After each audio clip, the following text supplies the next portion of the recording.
Hi guys, myself the Kachari Doctor Muslima Khan and welcome to my channel Amar Manu.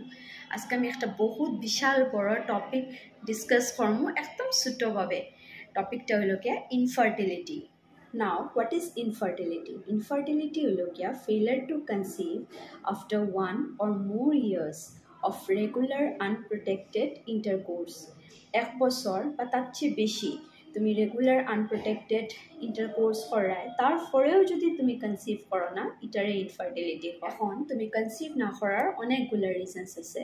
হয়তো তোমার পার্টনারের মধ্যে problem আছে, mail factor infertility 30-40% কেসেসের মধ্যে দেখা দেয়, ফিমেল ফ্যাক্টর ইনফার্টিলিটি 40-55% কেসেসের মধ্যে দেখা দেয়, 10% কেসেসও দুজনের মধ্যে প্রবলেম হইতে পারে অ্যান্ড অ্যানাদার 10% যেটা আনএক্সপ্লেন, যেটার কোনো রিজন নাই।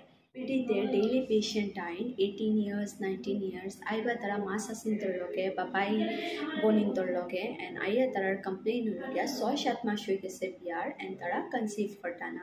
আমার আগের মিটারটা ইনতে কিয়া কোনো উঠি যায়। আমার তো জিগাইতে ইচ্ছা করে যে বিয়া কিতা খালি কনসিভ করার লাগে করছইনি, বাট আই কান্ট। তো হাজব্যান্ডের লগে আইলে আমরা লাগে ইজি হয়, বিকজ বহুত হিস্ট্রি আছে, দুজনের জিগাইতে লাগে, বহুত জিনিস রুল আউট করতে লাগে আমরার। কিন্তু আমরা সোসাইটিতে হাজব্যান্ডসরা আগবাড়ি আইতে চাই না, কিছু টেস্ট করাইতে চাই না, হেসিটেট করেন অ্যান্ড কিছু টেস্ট দিলে they will be like I am fit, but এরকম কিছু না।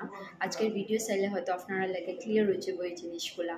তো চলো দেখা হইব নেক্সট ভিডিওতে এরকম ছোট্ট টপিক নিয়ে। Till then stay tuned.